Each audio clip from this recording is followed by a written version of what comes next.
बिस्मिल्लाहिर्रहमानिर्रहीम। The life story of Mansoor, case number 27, Nepal to India. Arjun Kumar खैर खैरियत से आश्रम पहुंच गए थे। मैंने उन्हें धर्मा के अंजाम के मुतालिक आगाह किया। अर्जुन कुमार ने कहा कि नेपाल में सीक्रेट सोसाइटी का सारा सेटअप बर्बाद हो चुका है। मैं कोशिश करता हूं कि नेपाल में अपने बेहतरीन लोगों को भेजूं ताकि हमारा सेटअप कायम हो जाए। आपका काम अब नेपाल में ख़त्म हो चुका है। आप बाय रोड नेपाल से इंडिया, दिल चाहे तो दार्जिलिंग की तरफ से आ जाओ या उत्तर प्रदेश की तरफ से। काजल को सब पता है। आप मुख्तलिफ शहरों से होते हुए इंडिया की सैर के साथ साथ बहुत कुछ देखने समझने को भी मिल जाएगा। इंडिया पहुंचकर आपकी मंजिल रियासत केरला है। मैंने एक एजेंट के जरिए जाली डॉक्यूमेंट्स बनवाया था, हालांकि टेलीपैथी के होते हुए मुझे उनकी ज़रूरत नहीं थी, लेकिन फिर भी एहतियातन बनवा लिए। हम दोनों ने हुलिया थोड़ा तब्दील कर लिया। अब हम चेन्नई की रईस फैमिली के फर्द थे जो सैर के लिए नेपाल आए थे। अब नेपाल की सैर के बाद वापस इंडिया जा रहे थे। हमने नेपाल से एक आरामदेह गाड़ी खरीदी। काजल ड्राइविंग सीट पर थी। काठमांडू से पोखरा तक का सफ़र बहुत खूबसूरत है। सारा पहाड़ी इलाका है, इर्द गिर्द सरसब्ज ऊंचे पहाड़ हैं, साथ एक दरिया भी बहता है। नेपाल तो वैसे भी सारा पहाड़ी इलाका है। पोखरा पहुंचकर हमने झील के किनारे एक होटल में खाना खाया। पहाड़ों में घिरी ये झील बहुत खूबसूरत मंजर पेश करती है। पहाड़ भी हर वक्त बादलों में घिरे रहते हैं। झील के इर्द गिर्द बहुत खूबसूरत होटल और रेस्टोरेंट्स बने हुए हैं। काजल मुझे एक पहाड़ पर ले गई जहां से पूरा पोखरा शहर का मंजर नजर आता था। वहां ग्लाइडर के जरिए नौजवान लड़के और लड़कियां भागकर पहाड़ से छलांग लगाती और तेज हवा के जरिए फिजा में परवास करती। हम वहां काफी देर तक एंजॉय करते रहे। सोनाली नेपाल का आखिरी शहर और बॉर्डर था जिसको क्रॉस करके हम उत्तर प्रदेश में दाखिल हो सकते थे। पोखरा से सोनाली तक का सफर भी पहाड़ी था। रोड ज्यादा अच्छा नहीं था, इसलिए आराम से चलना पड़ता था। सोनाली बॉर्डर पर हमने कागजात चेक करवाए और इंडिया में दाखिल हो गए। यहाँ नज़दीकी शहर गोरखपुर था। शहर के वस्त में गोरखनाथ मंदिर है जिसकी बिल्डिंग बहुत खूबसूरत है। गोरखपुर से हम अयोध्या की तरफ चले गए। कहते हैं कि ये 9000 साल कदीम शहर है। हिंदू मानते हैं कि रामचंद्र जी का जन्म इस शहर में हुआ था और इसी शहर में राम मंदिर है, लेकिन नेपाली कहते हैं कि रामचंद्र जी का जन्म नेपाल में हुआ। इस वजह से इनका आपस में झगड़ा भी लगा रहता है। घाघरा नदी के किनारे राम मंदिर की बहुत खूबसूरत वसी सुनहरे रंग की बिल्डिंग है। यह एक मजहबी शहर के तौर पर जाना जाता है। हिंदुओं की अक्सरियत है, लेकिन दूसरे मजाहिब से ताल्लुक़ रखने वाले लोग भी मौजूद हैं। अयोध्या से हमारी मंजिल लखनऊ शहर था जो रियासत उत्तर प्रदेश का दारुल हुकूमत है और नवाबों का शहर मशहूर है। लखनऊ दाखिल हों तो बड़े से बोर्ड पर लिखा हुआ था, मुस्कुराइए कि आप लखनऊ में हैं। लखनऊ को बरे सगीर का अदबी काबा कहा जाता था। उर्दू अदब को इसी शहर ने उरूज बख्शा। लखनऊ में शिया मुसलमानों की अक्सरियत है। यहाँ 2 इमाम बाड़े हैं, बड़ा इमाम बाड़ा और छोटा इमाम बाड़ा। बड़े इमाम बाड़े की बिल्डिंग कदीम तामीरात का खूबसूरत नमूना है। यहाँ पर एक भूल भुलैया इमारत है जहाँ इंसान रास्ता भूल जाता है। लखनऊ गुंजान आबादी का शहर है। रकबा भी अच्छा खासा है। लखनऊ के खाने भी बहुत लजीज हैं। लोगों से उर्दू में गुफ्तगू करके बहुत मज़ा आता है। ख़ुद को हम कहकर गुफ्तगू करते हैं और मुखातिब को अजी सुनिए, पहले आप, हम अपनी बात कह चुके हैं, अब आप फरमाइए। जमा का सीगा ज़्यादा इस्तेमाल करते हैं। मैंने काजल को कहा कि उत्तर प्रदेश में ही आगरा शहर है जहाँ मशहूर ज़माना ताज महल है, वो भी देखने जाना है। काजल ने कहा वो तो मोहब्बत करने वालों की यादगार रहे।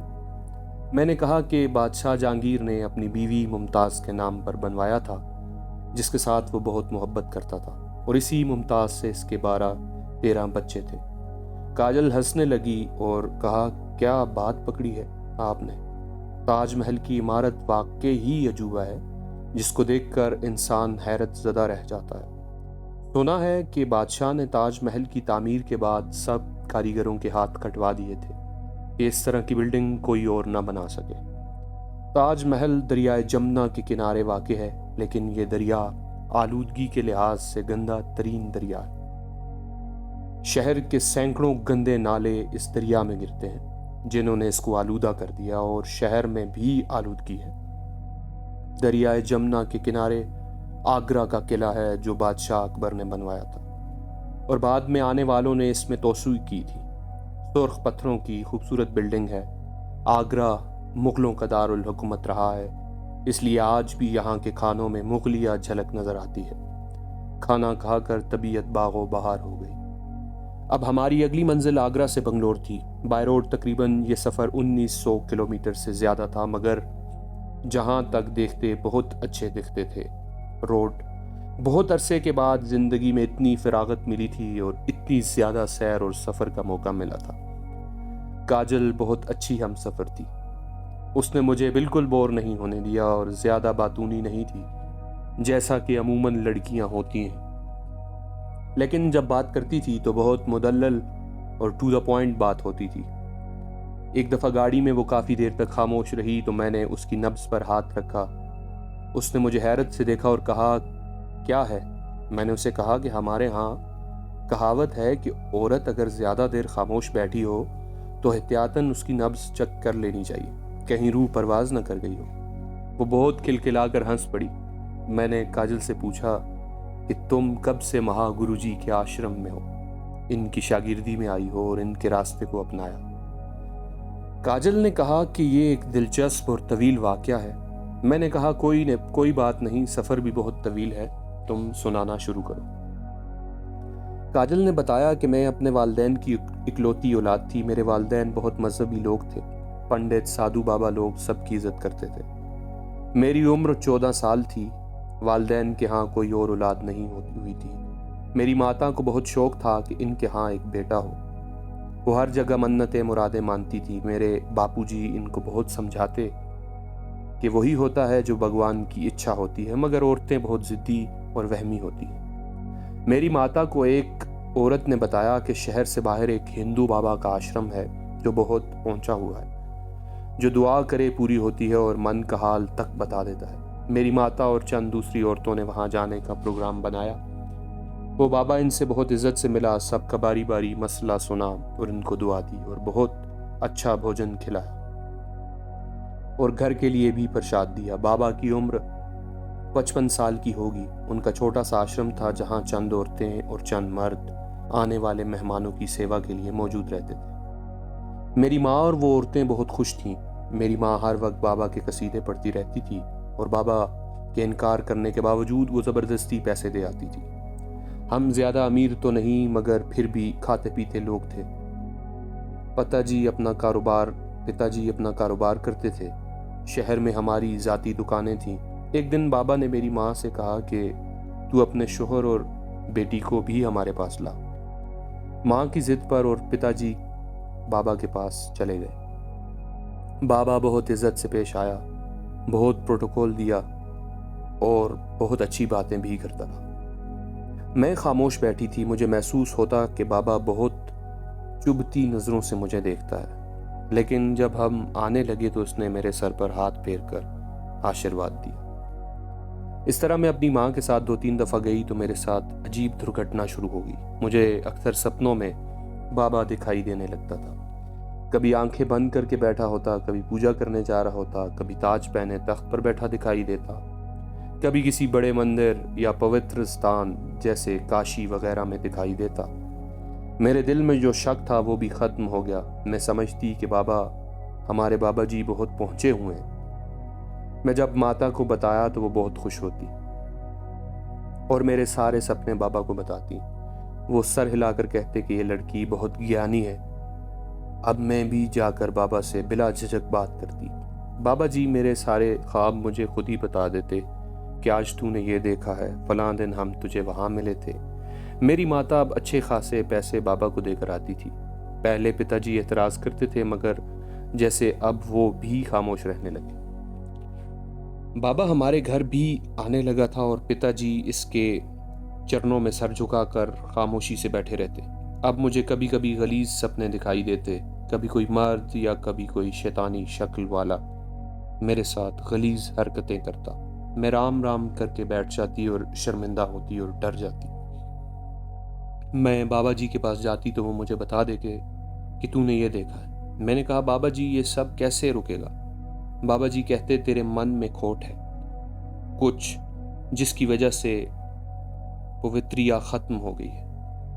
अब तो ये होने लगा कि मैं ख्वाब में अपने पिता को नंगा देखती और इस बाबे को देखती कि वो भी मेरे साथ गलत हरकत करता। मैं शर्म के मारे उठकर बैठ जाती और इस डर से कि सपना फिर ना आए सारी रात जागती रहती। मैंने सारी बात माँ को बताई, मगर वो राम राम कहकर कानों को हाथ लगाती और कहती, शर्म करो, ये जो तुम ड्रामे देखती हो इसका असर है।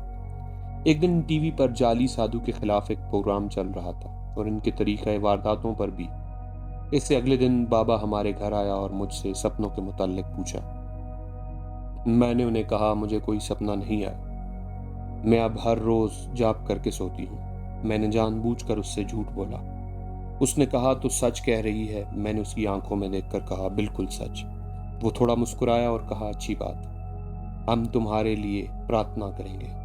अब मैं वाकई रात को कोई ना कोई रूहानी श्लोक पढ़कर सोती, जिससे मेरे गंदे सपने तो काफ़ी हद तक ख़त्म हो गए, लेकिन हर वक्त दिमाग में बाबा के ख्यालात चलते रहते थे कि वो बहुत अच्छा है, तुम उसकी बेअदबी कर रही हो। कोई परेशानी बनती तो दिल में वहम शुरू हो जाते कि ये सब बाबा से दूर होने की वजह से।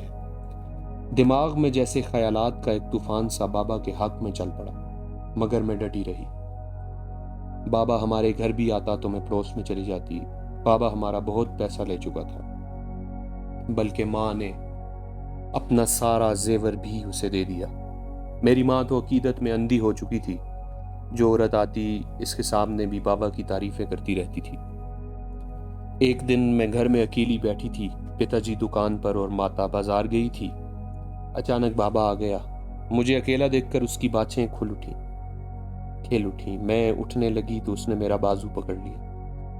मैंने उससे बाजू छुड़वाया और बहुत बुरा भला इसे कहा और कहा, तुझे शर्म नहीं आती? जिनके घर से खाता है और जो औरत तेरे साथ अकीदत रखती है उसकी बेटी पर बुरी नजर रखता है, तेरे जैसा कमीना किसी माँ ने पैदा नहीं किया होगा। मेरी ये बात सुनकर वो गुस्से में आ गया और कहा, तुझे इसका सबक जरूर मिलेगा, अब तू खुद मेरे चरणों में आएगी। और वो ये कहकर चला गया।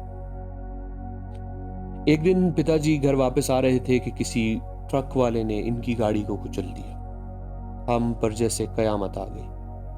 पिताजी के बाद माताजी ने यह घर और कारोबार बाबा के नाम लिख दिया और खुद बाबा के आश्रम में दासी बन गई। मैं कॉलेज के हॉस्टल में चली गई। एक दिन पता चला कि मेरी माता का भी देहांत हो गया है और उसको आश्रम में ही जलाया जाएगा। मुझे वहां बुलाया गया। मैं जब वहां पहुंची, मां की लाश को देखकर रोने लगी।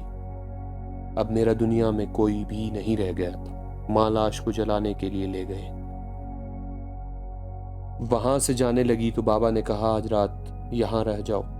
मैं नहीं मानी और वहां से निकल आई। शाम हो चुकी थी। अजीब बात थी, मुझे कोई गाड़ी शहर के लिए नहीं मिलती थी। एक बस में बैठी तो रास्ते में उसने भी उतार दिया। अंधेरी सड़क पर एक गाड़ी मेरे पीछे लग गई। मैं भाग रही थी। एक मोटर सी आती गाड़ी से टकरा कर बेहोश हो गई। जब मुझे होश आया तो मैं एक कमरे में थी और एक मर्द, जिन्होंने अपना तारुफ अर्जुन कुमार कहकर करवाया था, बताया कि तुम मेरी गाड़ी से टकरा गई थी। मैंने सारी बात उन्हें बताई। वो सुनने के बाद खामोश हो गए और कहा, तुम कल तक इंतजार करो। अगले दिन मुझे एक लड़की बुलाने आई कि तुम्हें अर्जुन कुमार बुला रहे। मैं उस लड़की के साथ एक कमरे में पहुंची तो अजीब नजारा देखा। वो पाखंडी बाबा छत से उल्टा लटक रहा था। बहुत बुरी हालत में था। किसी ने कोड़े मार मार कर उसके जिस्म को लहूलुहान कर दिया था। मुझे देखकर बाबा माफिया मांगने लगा। अर्जुन कुमार ने बताया कि ये सीक्रेट सोसाइटी का बूस्टर है जो इस इलाके में काम करता है और हिप्नोटिज्म का भी माहिर है। तुम्हारे पिता को इसी ने कत्ल कराया है। हर चीज पर कब्जा करने के बाद तुम्हारी माता को भी गला घोंट कर मार दिया। ये शैतान का पुजारी है। तुम्हारे साथ भी इसने खेल खेला है। ये सारे सपने तुम्हें अपने दिमाग की ताकत से खुद दिखाता था। ये इनका तरीका वारदात होता है। अब ये तुम्हारे सामने है, तुम अपना इंतकाम ले सकती हो। मुझे उस पर बहुत गुस्सा था, मगर मैं क्या कर सकती थी। अर्जुन कुमार ने कहा, इसकी सज़ा यह है कि इसे जिंदा नर्क का मज़ा चखाया जाए, क्योंकि ये शैतान को अपनी आत्मा बेच चुका है। इसके बाद एक शख्स को इशारा किया जिसने बाबा पर पेट्रोल फेंका। अर्जुन कुमार ने मुझे माचिस जला कर दी और कहा, यह तुम्हारा हक है और आज के बाद तुम हमारे साथ हो। मैंने इस खबीस बाबा को जला दिया। तब से लेकर आज 7 साल हो गए हैं। मैं महागुरु जी के आश्रम में हूँ। जहाँ मुझे हर तरह की तरबियत देकर महाराजा कल्की अवतार के मकसद में शामिल किया गया और मैं बहुत खुश हूँ। बस ये है मेरी स्टोरी। मैंने कहा, तुम काफ़ी क्राइसिस देखे हैं। मैंने भी इन शैतानों की वजह से अपने माँ बाप और मास्टर श्यांगली जैसे उस्ताद को खो दिया है। अब हमारा मकसद एक है, अब हम इकट्ठे इन शैतानों से जंग करेंगे। काजल बहुत खुश दिखाई दी और कहने लगी, जब अर्जुन कुमार जी ने मुझे नेपाल चलने का कहा, मैं बहुत खुश थी। आपके किस्से अर्जुन कुमार हमें सुनाते रहते थे। फिर जब अर्जुन कुमार जी मुझे वहां छोड़ने आए और धर्मा के मामले में आपने मुझ पर एतमाद किया, मुझे बहुत अच्छा लगा। मैं आपको बता नहीं सकती कि ये जो वक्त मेरा गुजरा है किस कदर यादगार गुजरा है। हमारी जिंदगियां महाराजा कल्की अवतार का सदका है। आपको अपनी जिंदगी में बहुत कम हम ख्याल लोग मिलते हैं। मैं इस लिहाज से खुश नसीब हूँ कि मुझे महागुरु जी, अर्जुन कुमार और आप जैसे लोग मिले हैं जो मिशन और मकसद के हम सफ़र हैं।